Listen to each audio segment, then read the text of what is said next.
What's up, YouTube? So I've been seeing a bunch of these sole protectors online and I've been curious about them for a while, but I never actually tried any. So I purchased a pair and today I'm going to apply them to my Nike Automax Adapt Infrareds and my Travis Scott Air Jordan 6 British Khakis to see how well they work. I'll walk you through the necessary steps to apply them, show you what they look like, tell you how they perform, and let you know if I think they're worth the extra time and money. But before I do, I ask that you please like this video if you're feeling the content and subscribe if you would like to see more vids like this. All right, let's go.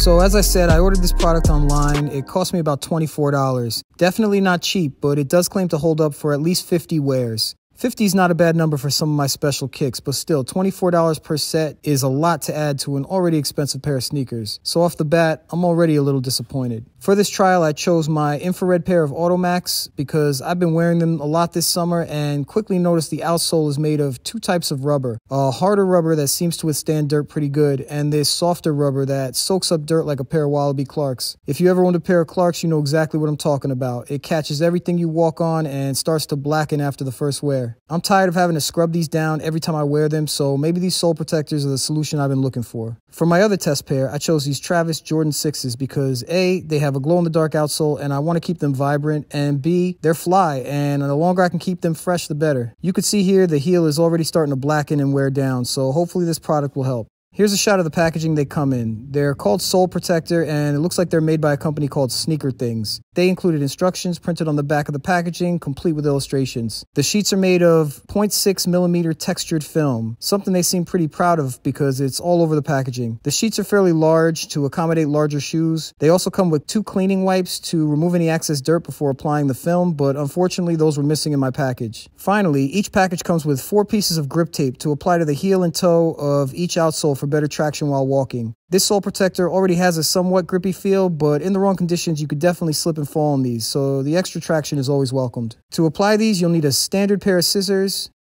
a marker, and a hairdryer or heat gun. First, use the included wipes to clean off the outsole and part of the midsole. As I mentioned, mine didn't come with that, so I'll just be using a wet wipe. This step is important because a clean sole will make for a better adhesion. I already scrubbed both pairs thoroughly, but this will help remove any dust and particles that might have settled since I cleaned them. While you're wiping, make sure to wipe slightly up the side of the midsole since we'll be running the sole protector up the side a bit. Next, simply place your shoes on the paper side of the film and trace around it. 2 things to note while doing this step. Number 1, be careful not to get any marker on your kicks. And number 2, make sure you lean your marker out while tracing, not in toward the shoe. Doing this will give you more material to play with when applying. You want the film to wrap slightly up the midsole for maximum protection, and worst case, if it's too much, you can always cut off any excess material when done. So it's good to give yourself a little extra material to play with. Once you're done tracing, it should look something like this. It doesn't have to be perfect, so don't stress, just do your best. Next, use your scissors or a razor to cut out the shape you traced. After that, you should have a piece of film somewhat similar to the shape of your outsole. Now, simply peel the 2 pieces apart and position the adhesive side of the film to the bottom of your sneaker. This part could be a little tricky, so take your time. If you mess up though, no worries, you could peel it off and try again. This material is pretty forgiving. Once it's properly positioned and you're happy, take your hairdryer or heat gun and start to slowly heat the plastic from the center and start working your way out. As soon as the heat hits it, you will almost immediately see the plastic start to shrink and form around the outsole. At first, it feels like it's not going to stick, but once it's heated, it will be much easier to work with. While the plastic is still warm, start pressing firmly into the grooves of the outsole. This will ensure a good fit and help prevent them from tearing or slipping off before their time. I repeated this heating and pressing step 3 times for each shoe. I'm sure I could have done a better job, but for this test, this should be sufficient. Now that the film has been properly applied to both pairs, our final step is to take the provided grip tape and apply 1 to the heel and 1 to the toe. Try to place it in areas of the outsole that have the most contact with the ground. After it's positioned properly, use your blow dryer or heat gun again to warm the plastic and firmly press it down to contour to the shapes of the outsole. And we're done. There you have it. Not the best job, but certainly not the worst. You can kind of see the film peeking up the side in certain areas, but it's really not a big deal, and you won't see it on foot. I was impressed how well it covered all the curves and contours of the sole, but I was unable to press the film into some of the deeper grooves, but I don't think it's a problem. I'll admit, before I did this, I was concerned about how they would look, but besides a little bit of film peeking up the sides, I will say they are barely noticeable. But the ultimate test is how well they perform in the real world. So now I'm going to wear each pair a few times and fast forward a few days days to assess the damage.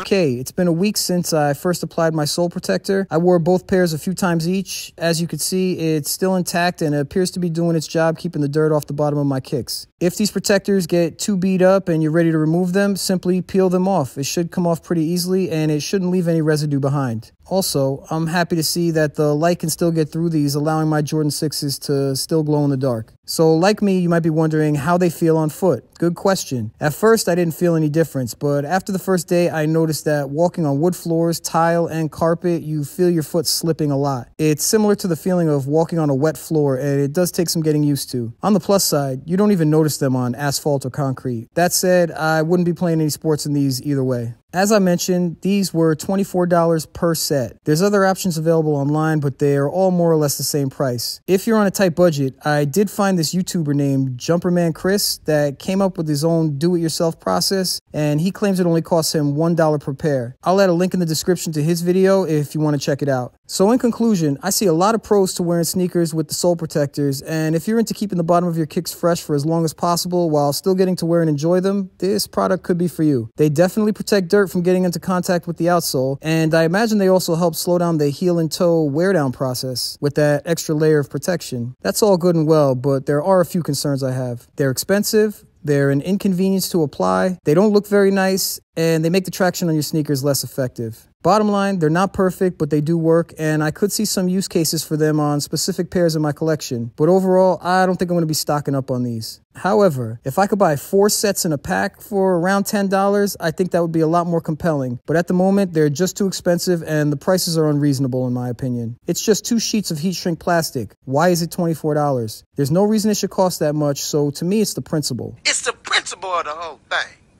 It's principalities in this. Hopefully, sole protection technology will get better over the years and the cost will become more reasonable, but only time will tell. Anyway, that's my video. I hope it was informative and I hope you enjoyed it on some level. If you did, please click that like button, please subscribe, and please ring that notification bell to be notified for my next video. I would appreciate it and it would definitely help the channel. Also, feel free to check me out on Instagram at E21Life for other random pics and stuff. Here's a few more shots. I really appreciate y'all watching, and until next time, stay safe everyone.